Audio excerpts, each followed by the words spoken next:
Viewers, reality में कुछ लोगों को एलियंस ने किडनैप कर लिया था, लेकिन जब वो लोग उनकी कैद से भागने की कोशिश करते हैं तब एक बहुत ही डार्क सीक्रेट उनके सामने आ गया था। आखिर वो डरावनी चीजें क्या होंगी, इस बात का तो पता लगाना पड़ेगा।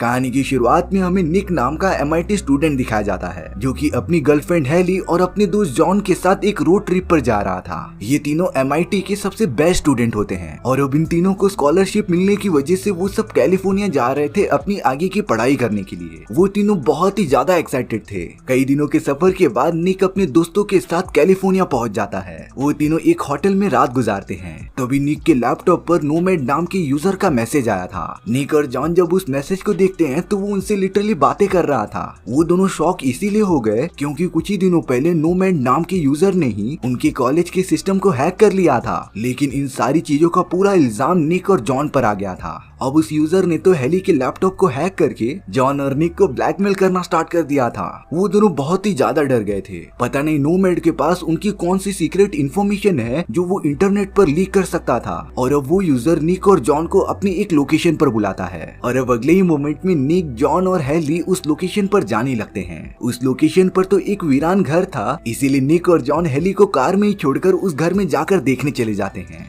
अब वहाँ पर एकदम आधी रात हो जाती है, जिससे कि वहाँ पर कोई भी आ जा नहीं रहा था। और इस टाइम पर मेरी मानो उन तीनों को साथ में रहना चाहिए, क्योंकि खासकर डरावने रास्ते एकदम आधी रात को ही होते हैं। बहुत ज्यादा सर्च करने के बाद भी निक और जॉन को उस घर में कुछ भी नहीं मिला। लेकिन जब वो हेली को देखने के लिए बाहर आते हैं तब हेली लिटरली कार में ही नहीं थी। वो दोनों हेली को तुरंत ढूंढना स्टार्ट कर देते हैं और अब हेली उनके थोड़ी ही दूर पर खड़ी थी, जिसे कि किसी अनजान चीज ने हवा में उठा लिया था। ये देखकर निक और जॉन हेली को बचाने चले जाते हैं, पर तभी अचानक से उन दोनों के आंखों पर तेजी से रोशनी चमकती है, जिससे कि वो दोनों एकदम से बेहोश हो गए थे।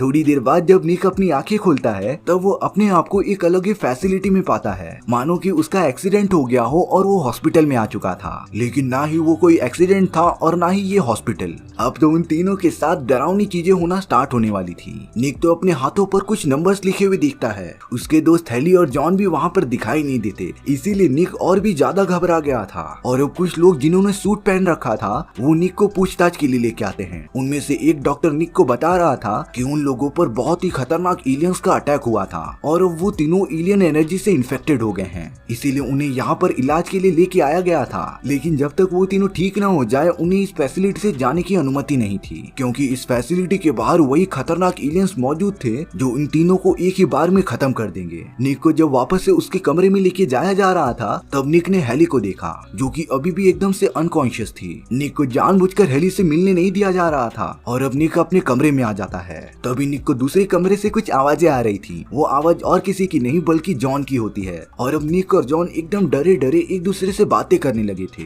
जॉन को भी कुछ पता नहीं चल रहा था कि वो सब कहाँ पर मौजूद हैं, लेकिन उन्हें इतना तो अंदाजा हो गया था कि वो सब जो भी बता रहे हैं उनमें कुछ न कुछ तो गलत है। निक के पैर पर कुछ चोट लगी थी और वो उसे महसूस ही नहीं कर पा रहा था। वहीं जॉन बताता है कि उसके हाथ में भी चोट लगी है और वो अपनी राइट हैंड को हिला भी नहीं पा रहा है। दोनों डिसाइड करते हैं कि उन्हें जो जो बात पता चलेगी वो एक दूसरे से आकर शेयर करेंगे। और अब इसके बाद निक वहाँ की सारी चीजों को एकदम ध्यान से देखने लगा था। उसने तो डोर के लॉक्स को खोलने के कॉम्बिनेशन भी याद कर लिए होते हैं। निक वहाँ पर मौजूद सभी लोगों के चेहरे को अच्छे से याद करता रहता है ताकि बाहर निकलने के बाद वो उन्हें पहचान सके। और अब इसी तरीके से कई दिन बीत जाते हैं। लेकिन एक दिन जब निक जॉन से बात करने आया था तब जॉन निक के सवालों का जवाब ही नहीं देता और तब जाकर रिवील होता है कि जॉन यहाँ से भागने की कोशिश कर रहा था। वहाँ पर मौजूद सारे लोग जॉन का पीछा करने लग जाते हैं और अब बहुत ज्यादा कोशिश करने के बाद जॉन उनके फैसिलिटी से भागने में कामयाब भी हो गया था। निक भी इस मौके का फायदा उठाता है और हेली को लेकर वहाँ से भागने की कोशिश करने लगता है, पर अफसोस उन लोगों ने निक को पकड़ लिया था। कुछ देर बाद जब निक अपनी आंखें खोलता है तब वो सामने अपनी गर्लफ्रेंड हेली को देख रहा था, जो पूरी तरीके से होश में आ गई थी। निक और हेली एक दूसरे के पास आकर मिलना चाहते थे, पर तभी उसी फैसिलिटी के लोग उन्हें आकर पकड़ने लग जाते हैं और अब हेली को एक दूसरे रूम में शिफ्ट कर दिया गया था। निक तो बड़ी तेजी से जमीन पर गिर जाता है, लेकिन जब उसने अपने पैरों को देखा तब वो पूरी तरीके से एकदम रोबोटिक लेग्स में कन्वर्ट हो गए थे और ये काम जरूर उन्हीं फैसिलिटी वाले लोगों ने किया होगा होगा, क्योंकि निक को थोड़ा थोड़ा याद आता रहता है कि जब उन्हें यहाँ पर लाया गया था तो उसके पैरों पर कुछ न कुछ एक्सपेरिमेंट किए जा रहे थे। लेकिन निक जो कभी चल नहीं पाता था वो उन रोबोटिक पैरों की मदद से चलने लगता है और अब देखते ही देखते निक के पैर काफी स्ट्रॉन्ग हो गए थे। वो उन्हीं रोबोटिक पैरों का यूज करके दरवाजे को तोड़ देता है और अब निक हेली को लेकर लगातार बाहर निकलने की कोशिश करने लगा था। हालांकि रोबोटिक पैरों की वजह से वो बहुत ज्यादा फास्ट हो जाता है, पर अब निक के सामने वही डॉक्टर आ गया था। लेकिन निक इस बार रुकता नहीं, वो अपनी गर्लफ्रेंड हेली को लेकर आगे बढ़ता ही जा रहा था। डॉक्टर निक को समझाता रहता है कि इस फैसिलिटी के बाहर बहुत ज्यादा खतरा है और वो दोनों एक दिन भी वहाँ पर सरवाइव नहीं कर पाएंगे। निक एक टनल की मदद से हेली को लेकर वहाँ से बाहर निकल जाता है और अब वो दोनों एकदम सही सलामत फैसिलिटी से बाहर निकल गए थे।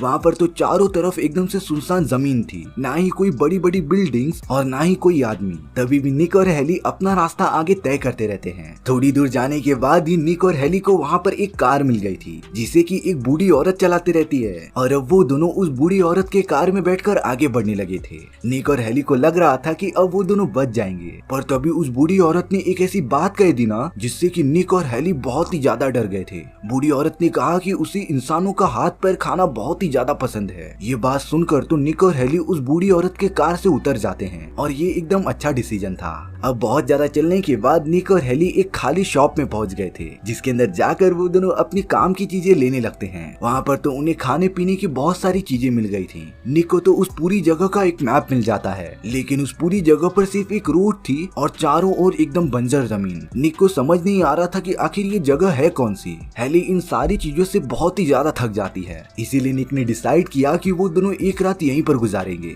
लेकिन मेरे हिसाब से ये एक बहुत ही बेकार डिसीजन था, क्योंकि जब निक को पता है कि उन लोगों ने उसके पैरों पर एक्सपेरिमेंट किए थे और यहाँ तक कि उन्होंने निक के पैरों को रोबोटिक लेग में कन्वर्ट कर दिया था, तब हो सकता है कि उन लोगों ने निक के रोबोटिक पैरों में ट्रैकर डाला हो जिससे कि वो सब आसानी से निक के लोकेशन को ट्रैक कर सकते थे। लेकिन निक तो इन सारी बातों पर ध्यान ही नहीं देता और अब जिसका डर था वही हुआ। उसी रात वहाँ पर डॉक्टर के बहुत सारे लोग आ गए थे जिन्होंने देखते ही देखते निक और हेली पर हमला कर दिया था। निक हेली को एक सेफ जगह पर रखकर किचन में चले जाता है। तभी निक एकदम से शॉक हो गया था क्योंकि उसे किचन में और कोई नहीं बल्कि जॉन मिलता है, यानी कि जॉन भी भागकर यहीं पर छुपा था। वो दोनों तो एक दूसरे को देखकर बहुत ज्यादा खुश हो जाते हैं। निक और जॉन जैसे जैसे बातें करते जा रहे थे उन्हें सारी चीजें समझ रही थी। जैसे कि निक के हाथ पर जो नंबर था वही जॉन के हाथ पर भी था। उन नंबर्स को जोड़ने पर 51 रिजल्ट आता है। तो जॉन थोड़ा सा अंदाजा लगा रहा था कि शायद से वो एरिया 51 में हो जहाँ पर यूएस गवर्नमेंट एलियंस एक्टिविटीज पर रिसर्च करती थी। निक बताता है कि उन लोगों ने उसके पैरों को काटकर रोबोटिक लेग्स डाल दिए थे। वहीं दूसरी तरफ जॉन ने भी ये बताया कि उन लोगों ने मेरा राइट हैंड काट दिया और उसकी जगह पर रोबोटिक हैंड लगा दिए, यानी कि वो लोग एलियन के साथ साथ इंसानों पर भी रिसर्च करते थे और उनके बॉडी के पार्ट्स काटकर अलग अलग टाइप के एक्सपेरिमेंट किया करते थे। लेकिन अब उन तीनों को कैसे भी करके इस जगह से बाहर निकलना ही पड़ेगा। सुबह होने के बाद निक, जॉन और हेली एक ट्रक में बैठकर आगे बढ़ने लगते हैं। थोड़ी ही दूर जाने के बाद उन्हें मिलिट्री का एक चेक पॉइंट मिलता है। उन तीनों को पता था कि एरिया 51 में ना कोई अंदर जा सकता है और ना ही कोई बाहर आ सकता है, तो अगर उन सोल्जर्स ने उन्हें देख लिया तो वो उन्हें जान से मार देंगे। इसीलिए अब जॉन ट्रक को एकदम तेजी से भगाने लगता है, पर उन सोल्जर्स ने एक ब्रेकर की मदद से ट्रक को रोक दिया था और वो सब लगातार उन तीनों की तरफ बढ़ते रहते हैं। तभी जॉन अपनी जान पर खेलकर उनके सिक्योरिटी रूम में घुस गया था जिससे कि वो ट्रक में लगे हुए ब्रेकर को हटा सके। लेकिन जॉन ने हैकिंग की जितनी भी पढ़ाई की थी वो इसके लिए काफी नहीं थी। इसीलिए अब जॉन अपने दोनों दोस्तों को बचाने के लिए उस ब्रेकर को अपने हाथ से ही तोड़ देता है, क्योंकि उसके हाथ तो एकदम रोबोटिक हैंड बन गए थे। जॉन ने निक और हेली को वहाँ से जाने के लिए कह दिया था और अब जॉन अकेले ही उन सभी सोल्जर से फाइट करता रहता है। हेली और निक के पास और कुछ ऑप्शन नहीं था, क्योंकि अगर वो दोनों भी वहाँ पर रुकते तो सोल्जर्स उन्हें भी मार देते और अब लड़ाई करते करते जॉन को भी बहुत सारी गोलियां लग जाती हैं। हेली तो बहुत ही ज्यादा रोने लगी थी और अब निक और हेली ट्रक में बैठकर बहुत दूर निकल जाते हैं। उन्हें लग रहा था कि वो दोनों अब हमेशा के लिए बच जाएंगे, पर ये उनकी गलतफहमी थी। डॉक्टर के बहुत सारे लोग उन सभी का वेट कर रहे थे एक बहुत ही बड़े ब्रिज पर। उन्होंने ट्रक को फंसाने के लिए बहुत सारी चीजें ब्रिज पर रख दी थी और अब निक और हेली जिस ट्रक में होते हैं वो उसी ब्रिज पर जाकर गिर जाती है। इस एक्सीडेंट में निक और हेली बहुत ही ज्यादा घायल हो चुके थे। डॉक्टर के सारे लोग वहाँ पर आकर हेली को निक से अलग कर देते हैं, जो अपने रोबोटिक पैरों पर खड़ा हो जाता है। डॉक्टर बोल रहा था कि उनकी जान को खतरा है और वो उन्हें जल्द से जल्द खुद को सरेंडर कर दे, लेकिन निक तो जॉन के मरने की वजह से बहुत ज्यादा गुस्सा हो गया था और अब लग रहा था कि निक डायरेक्टली डॉक्टर को जाकर मार देगा। तभी निक डॉक्टर के सूट पर उसका नाम लिखा हुआ देखता है जिस पर डेमन लिखा हुआ था और अगर इस नाम को उल्टा किया जाए तो नोमैड बन जाता है। निक समझ गया था कि ये वही यूजर है जिसने नोमैड नाम से उन्हें मैसेज किया था और उस लोकेशन पर बुलाया था। तब जाकर डॉक्टर ये बात रिवील करते हैं कि वो सारे लोग एलियन हैं और वो इसी तरीके से अर्थ पर आकर इंसानों को लेकर जाते थे ताकि वो उनके बॉडी में एलियन टेक्नोलॉजी का यूज कर सके। पर उन्होंने आज तक जितने भी एक्सपेरिमेंट किए निक पर उनकी एलियन टेक्नोलॉजी का सबसे बेस्ट असर हुआ था क्योंकि निक के बॉडी ने एलियन टेक्नोलॉजी को एक्सेप्ट कर लिया होता है और अब वो इसी तरीके से हेली पर भी एक्सपेरिमेंट चालू करेंगे। निक ये सब बात सुनकर एकदम आग बबला हो जाता है और अब वो अपने रोबोटिक लेग की मदद से बहुत तेज भागने लगा था। वो इतनी तेज भागता है ना कि वो लगभग इनविजिबल हो गया था और अब निक पता नहीं एक इनविजिबल दीवार से जाकर टकरा जाता है जो एक अलग ही डायमेंशन में पहुंच गया था। निक ने जब पीछे मुड़कर देखा तब वो डॉक्टर को देखता है जिसका पूरा बॉडी स्ट्रक्चर एकदम रोबोट था, यानी कि वो सब इंसान नहीं होते बल्कि एलियंस के बनाए गए रोबोट्स थे। लेकिन जब निक ने उस डायमेंशन से दूसरी तरफ जाने की कोशिश की तब जाकर कहानी की असली सच्चाई रिवील होती है। निक ने देखा कि वो एक बहुत ही बड़ी स्पेसशिप पर मौजूद है जो कि स्पेस की गहराइयों में जाते जा रहा है, यानी कि वो सब अर्थ पर है ही नहीं। उन सभी के पास तो और कुछ ऑप्शन भी नहीं है, यानी कि निक और उसके दोस्त बुरी तरीके से फंस चुके हैं। इसी सस्पेंस के साथ हमारी ये कहानी यहीं पर खत्म हो गई थी। सो व्यूअर्स, आपको ये स्टोरी कैसी लगी कमेंट सेक्शन में बताना भूलना मत और अगर आपको मेरा एक्सप्लेनेशन 1% भी अच्छा लगा होगा ना तो वीडियो को लाइक एंड चैनल को सब्सक्राइब जरूर कर देना क्योंकि सच में इससे मुझे बहुत ज्यादा मोटिवेशन मिलेगा आपके लिए इसी तरीके की मजेदार स्टोरीज ढूंढ कर लाने के लिए। तो मिलते हैं नेक्स्ट वीडियो में, सी या।